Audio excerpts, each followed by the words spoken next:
So this is the slum where I found Anne, and Anne is a young girl. She was living with the grandparents at that time, but initially she was at Horek. Horek is one of the children's home taking care of children who are vulnerable and orphans and vulnerable.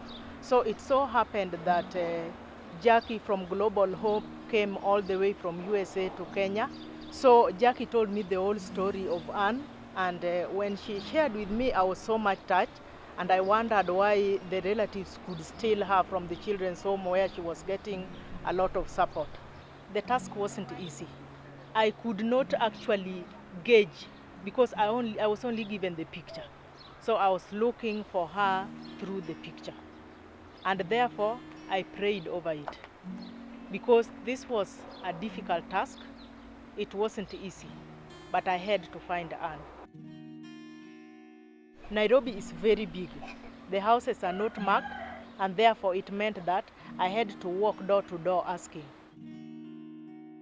It was so pathetic, it was so hectic, I was so discouraged for the first 3 days.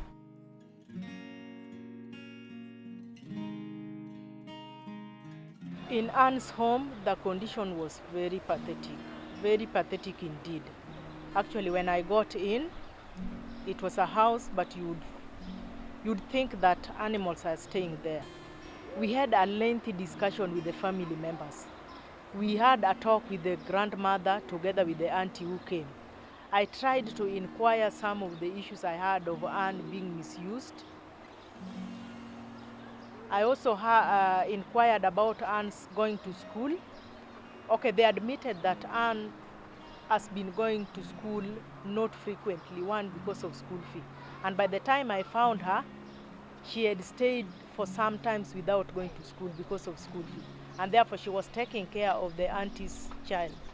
Yeah, actually based on what we discussed with Jackie earlier, I was determined to see Anne back in school because I know that the future of a child lies in education. And being that I had already visited Spring Valley initially, I knew this was an institution where children are brought up in a godly way. And this is what I wanted for Anne. And therefore I discussed with them and we agreed with the aunt that we would go to Spring Valley and take Anne there. Last year, that is 2013, around April, a certain girl by the name Anne Wairimo was brought here by a lady called Jane Omanga. This girl, at first when she came, she was very shy.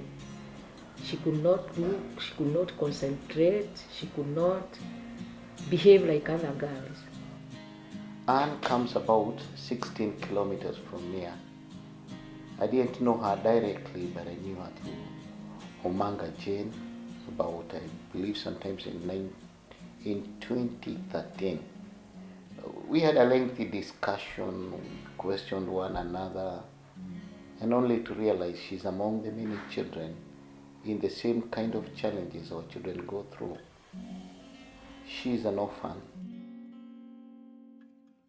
When I came here, she was very shy, didn't talk much, didn't have friends. You know how little girls have friends.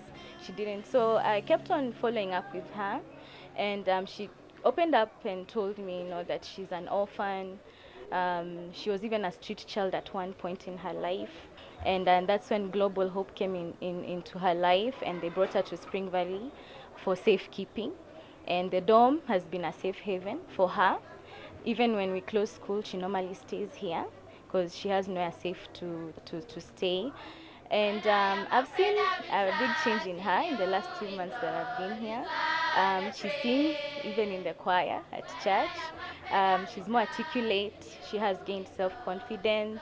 She had no trust in us adults. But now you'll see she'll actually come and talk to you. You know, we have seen her give her life to Christ and seen a great change in her. And she's the main, one example of many young girls and children that we have here.